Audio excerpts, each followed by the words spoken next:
तो समझिए कि आपने जीवन के मूल को गवा दिया।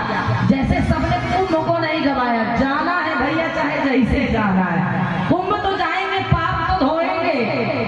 मैं पूछती हूँ, गंगा नहाने से पाप नहीं धुलता, ध्यान देना। गंगा नहाने से पाप नहीं धुलता। यदि गंगा नहाने से पाप धुलता तो गंगा किनारे चप्पल चोर नहीं होता। बोलो भक्तवत्सल भगवान की। अब आप कहेंगे तो फिर गंगा नहाने से क्या मिलता है? पता है क्या मिलता है?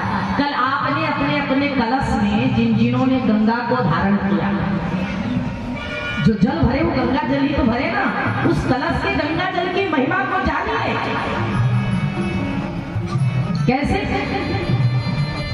गंगा से देवर्षि नारद जी कहते हैं, पहुंचे नारायण नारायण नारायण, तो गंगा मैया प्रकट हो गई। बोलिए क्या बात है? देवर्षि नारद जी कहते हैं, कुंभ से ध्यान से सुनिएगा। गंगा जी से देवर्षि नारद जी कहते हैं, अरे गंगा, मैंने सुना है कि तुम पापियों को तारती हो। तो गंगा जी ने कहा कि मैं क्यों तारूं, मेरे नाम का प्रभाव है। तो यमराज जी प्रकट हो गए, और जब यमराज जी प्रकट हो गए तो यमराज जी कहते हैं, अरे गंगा, हम तुमसे बहुत परेशान हैं। बोले क्यों? बोले तुम सबको तारती हो। तो गंगा जी ने कहा, मेरा काम है सबको तारना। तो बोले क्यों? तुम पापियों को क्यों तारती हो? तो यमराज जी बड़े क्रोधित हुए। अच्छा, यमराज जी को कौन कौन जानता है? हाथ उठाइए। कथा कहने वाला में तभी आते हैं, फलाने की कथा करो, परिचय होता है ना।